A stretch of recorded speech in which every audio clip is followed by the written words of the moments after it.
பருத்த முலை சீருத்த இடை வெளுத்த நகை கருத்த குழல் சிவத்த இதழ் மரச்சிறுமி விழிக்கு நிகராகும்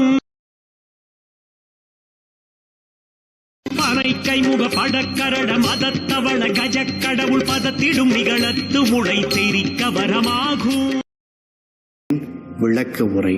திருத்தணியில் உதித்தருளும் ஒருத்தன், அவன்தான் மலை விருத்தன். அந்த ஒப்பற்ற மூர்த்தி என் உள்ளத்திலும் கருத்திலும் உரையின் தலைவன். மயிலை வாகனமாக நடத்தும் குகன். அவனுடைய கைவேல் எப்படிப்பட்டது தெரியுமா?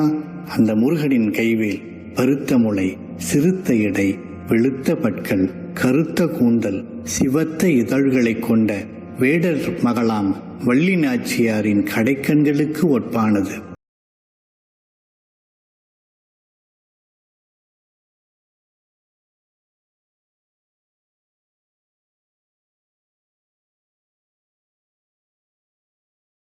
திருத்தணியில் உதித்தருளும் ஒருத்தன் மலை விருத்தன் என குணத்தில் உரை கருத்தன்மையில் நடத்து உகந்தேலே